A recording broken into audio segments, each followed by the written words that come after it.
If you've been alive at all lately, you've probably seen these Marvel music videos where the ball is rolling down and it's bouncing and it cues with the music and it's very attractive to look at. Well, in this series I'm teaching you guys how to make that in Blender and how to add your own spin to it, so that it's not like every single other video. On the last video I taught you guys how to make the platforms, and now we're gonna go for the railings. So let's begin. We're gonna add cylinder.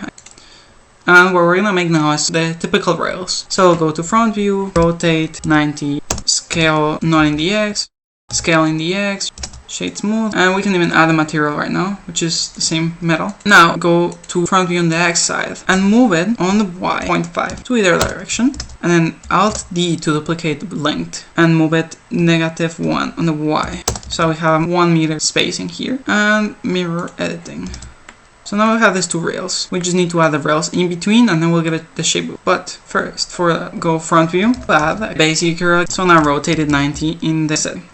And then rotate it 180 in the Y. So let's scale it down and then go to edit mode. And now you're gonna place these guys so we have the curve we want. So maybe over there, and then select the other one, edit it there. So maybe like here.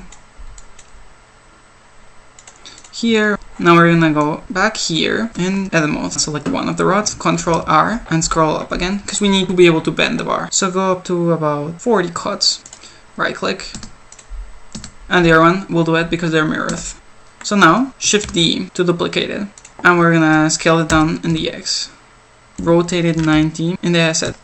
Go to front view, go to modifiers, add a curve modifier, and select our curve right here, and now we're gonna have it weird again. But what we can do is apply with Ctrl A all transforms and then just change it to X. Just try changing it until it's nice. There we go. Because of our weird origin points and everything, it's gonna be a little weird to edit them, but just edit it as you can until it fixes itself onto the bar. We can also go here and set the origin to the center of mass of the object, so when we move it or scale it, then it's relatively center, and then just scale in the Y to make it bigger. Right, but you would say that's too thick, and you would be right. So what we need to do now is also scale, but not in the Y. How's that look? Oh, that looks nice. Okay, so now go to the other front, move it in the X, put it in the center more or less, and we are going to go with an array, or actually put it as far back as you want it. So maybe like, just put it there. This curve, we can hide it. So now go here, add a modifier and then an array modifier. It's gonna be 3 count. And our offset is gonna be, just see how much you need. And see how much you need. I wanna put them every 2 lines. So that's perfect, at 20. That's looking nice. I'm seeing that these are a little thick. So I'm gonna go here and go individual origins. Select both, scale and not in the X. So that's actually looking very nice. And now go back to medium point and scale them a bit. There, that's perfect. Select those guys, for example. Select the base and parent them again. Control P, keep transform. So now I'm parented. All we have to do now is add a curve modifier. Add basic curve. I don't know. Edit move this here, move that there. Fix it over here. So once we add the basic curve, we have to apply this first curve modifier so that the shape stays. So now that shape won't change. And we could also apply that array modifier. So there will be 3 always. So now we select these 2 guys, select this one on the end.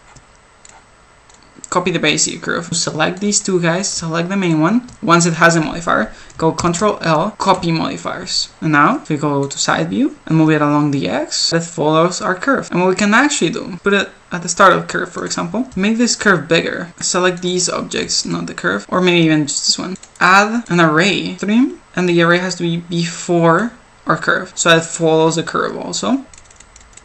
Just move it until, there you go. And you can maybe even add just 2. And slide it up in the X. And then just, again, you have to do this again because we add a new modifier. Control L, copy modifiers. But for some reason, these guys are moving up. So for these guys, you have to go and change the axis. That seems to be right, 1.4, right? So now I have a railing, and it's a pretty nice railing. Add a collection 2, and go rail, model, and put all these guys inside. Nice. So now we have rail, and we have platform. Now we are simply missing the wall mounts, and the ball and the animations. And so if you want to see how we make that, make sure to click this video right here.